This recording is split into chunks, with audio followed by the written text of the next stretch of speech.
I'm Rachel from EVPL Central. Welcome to Chapter Book Storytime, the Variety Pack. Today we're going to be reading a really interesting book that I'm very, very excited to share with you. We're going to be reading 𝐼𝑚𝑎𝑔𝑖𝑛𝑎𝑟𝑦 by Lee Bacon. And what is so cool and interesting to me about this book is it is about an imaginary friend. But instead of meeting the child who has imagined this character, we're actually going to get to see the story through the eyes of this imaginary friend and see how he interprets life as just this figment of this little boy's imagination. And I'm really, really excited to get started, so if you want to go ahead and get comfy and ready to listen, we will get going.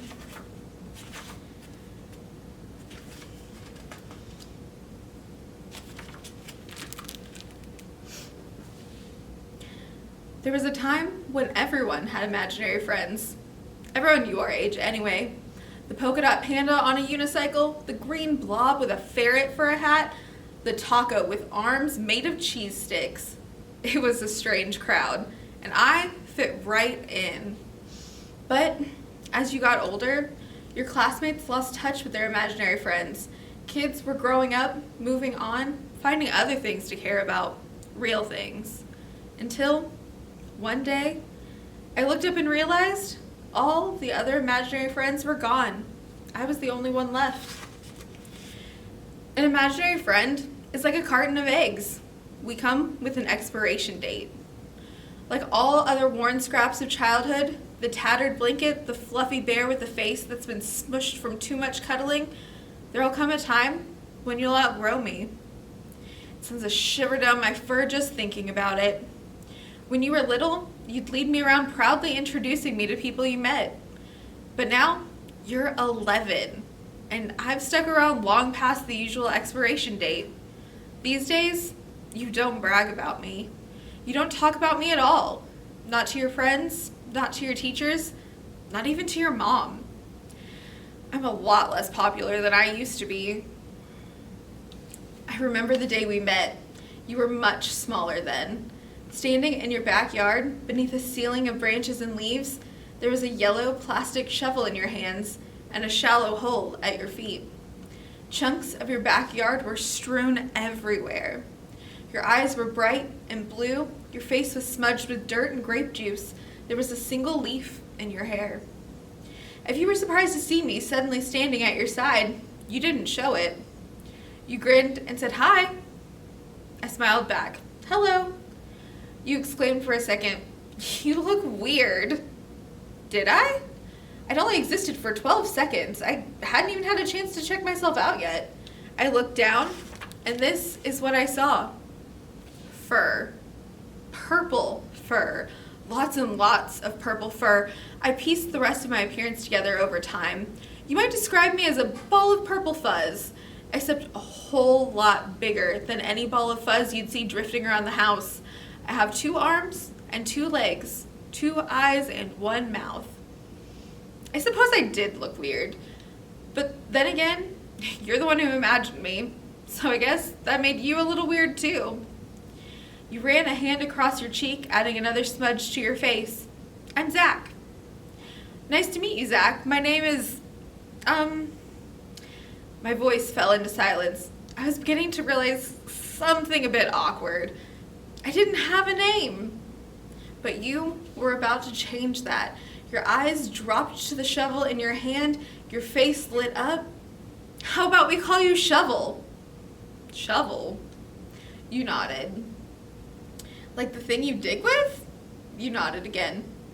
Okay then, I smiled. My name's Shovel.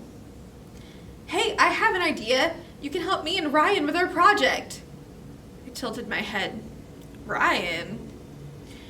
A sound from the other end of the yard, a door opening and closing. I turned just in time to see a kid step out of the house next door. He looked about your age, a gangly boy with wild black hair that stood up in every direction. That's Ryan, you said. He lives next door, and he's also my best friend. Ryan came running across the yard, barreling right through a pile of leaves. You called out to him. Guess what? I made a new friend. He's going to help us with our project.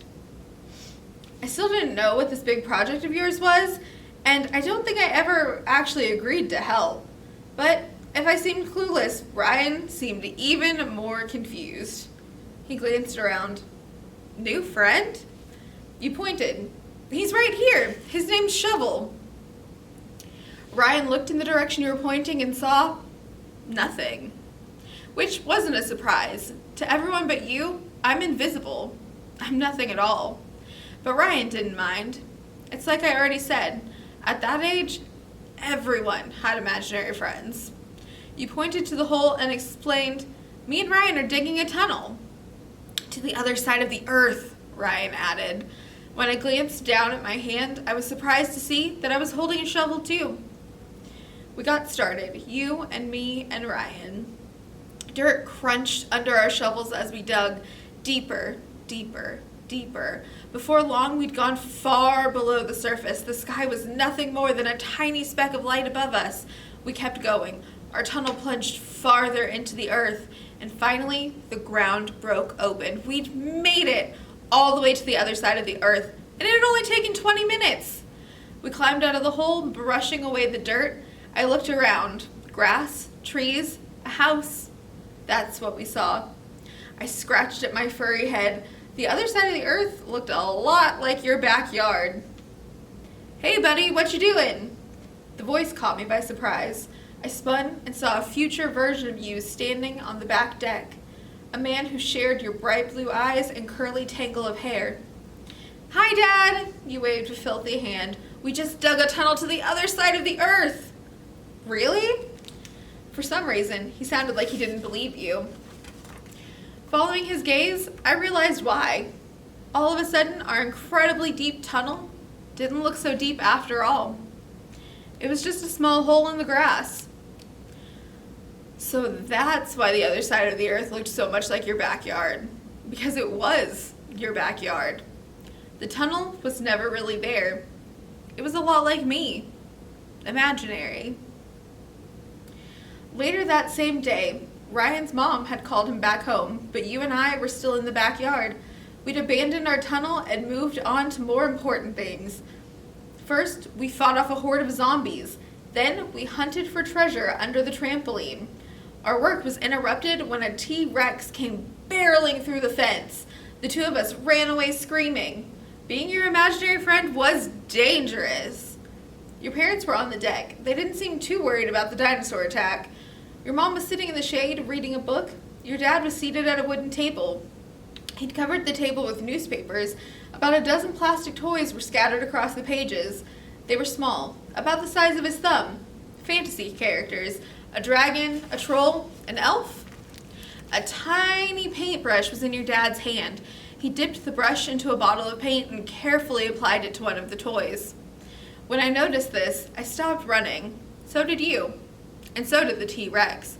All three of us were distracted by your dad. Why is he painting your toys? I asked. They're not my toys, you said. They're his. The T-Rex let out a surprised growl. He hadn't been expecting this. Neither had I. I thought only kids played with toys, I said. The dinosaur nodded in agreement. He doesn't really play with them, you explained. He just paints them. He puts them on a shelf so he can look at them. This just kept getting stranger. Why have toys if you're not going to play with them? You thought about this for a moment, then called out across the yard, Hey, Dad! Your dad looked up. Yeah? Shovel wants to ask you a question. He blinked. Shovel? You pointed to me. My new friend. Oh, your dad nodded. That Shovel. He wants to know why you have toys if you aren't going to play with them. Your mom lowered her book, revealing a grin. Because your father's a nerd. Your dad sat down the paintbrush. These aren't toys, they're custom-made miniatures. Like I said, your mom winked at you. Nerd. What are they for? I asked. What are they for? You asked. Your dad explained. He sometimes got together with friends for something called Dungeons and Dragons, which involved making up stories about characters that don't exist doing things that never actually happened. They had to roll dice and keep up with character sheets, and the whole thing sounded really complicated. As he described all this, surprise settled over me. I didn't know grown-ups also played pretend. You approached the table. The T-Rex and I followed. As we got closer, I gained a better view of the toy. Sorry, miniature your dad was working on. A knight with with glittering silver armor, a shield strapped to his back. The visor of his helmet was raised, showing a very serious face underneath. There was only one part of the knight that still needed to be painted: his sword. Tell you what, your dad said, why don't you paint that part? You raised your eyebrows. Really? He nodded, and you took a seat beside him. What color should the sword be? You asked. That's up to you. You thought for a second. It should be green. Green? I'd only existed for a few hours, but I already knew swords aren't green. But you weren't letting that stop you. See, the knight stuck his sword into a swamp, you explained, a magical swamp, and that turned his sword green. Oh, it's a swamp sword. Yeah. I looked from you to your dad. I could see where you got your imagination from. With a little help from your parents, you carefully painted the knight's sword a swampy green. Nice work, kiddo, your mom tousled your hair. That's the awesomest swamp sword I've ever seen, your dad said. He held up his hand and you high-fived it. You were smiling, and so was he. You both had those same eyes, that same tangle of hair. It's one of my favorite memories, and one of my saddest, because I know what's going to happen next.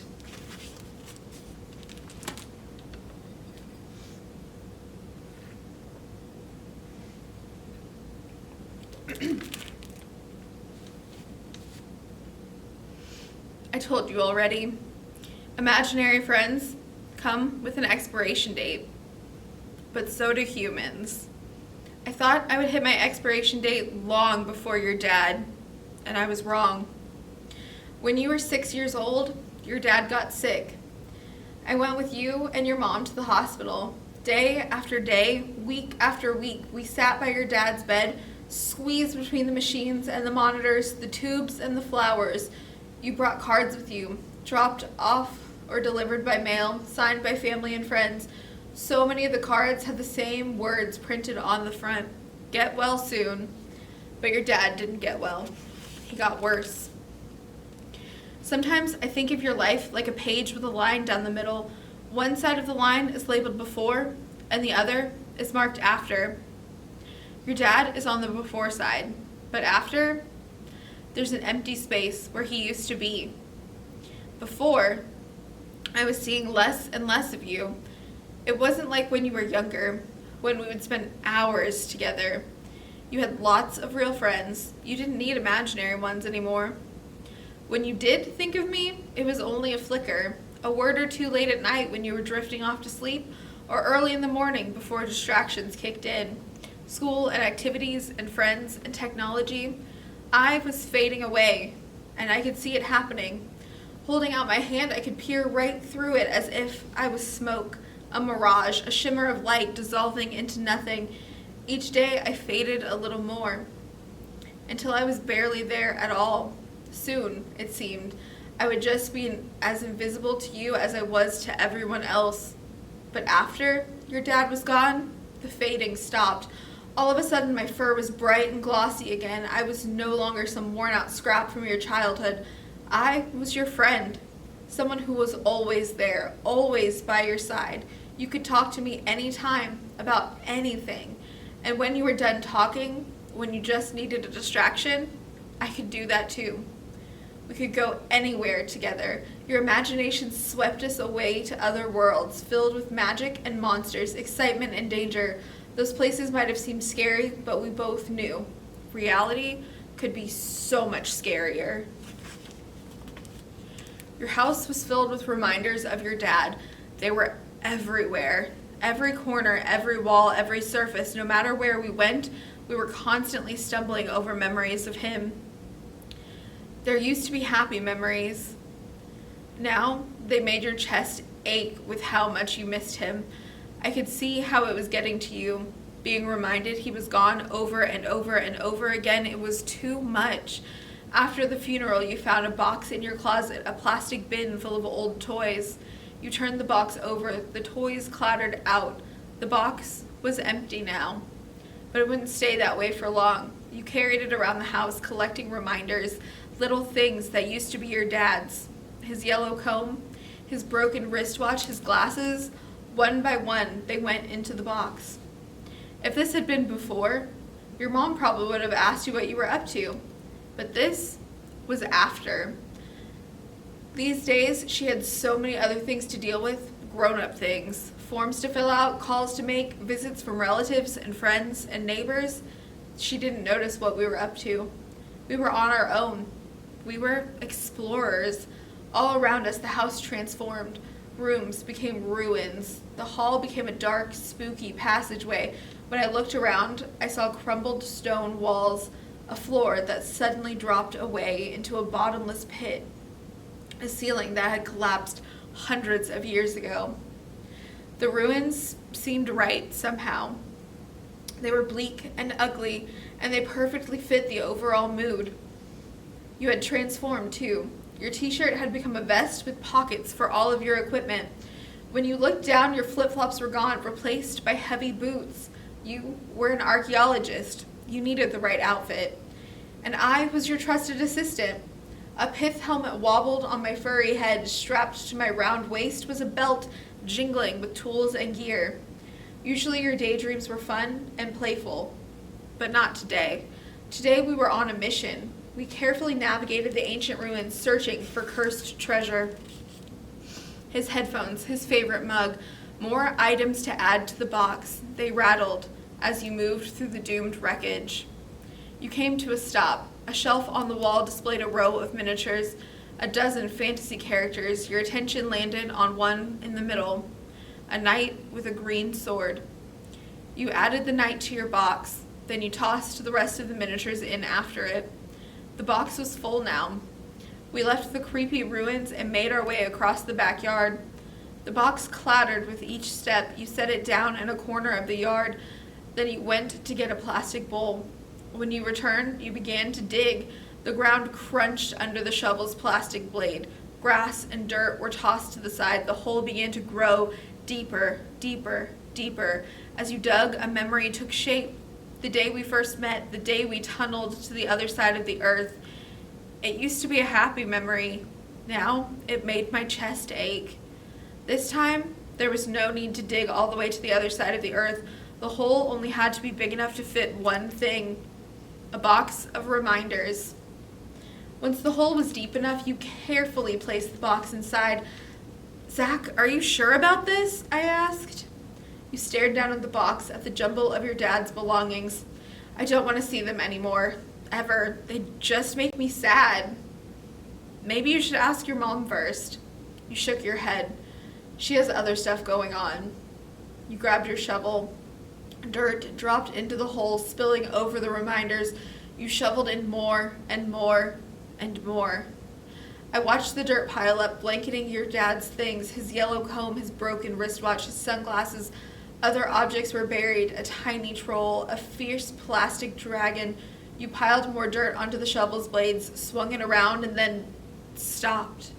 Still holding the shovel, you peered into the hole. Your eyes landed on one of the reminders near the top of the pile: a knight with a green sword.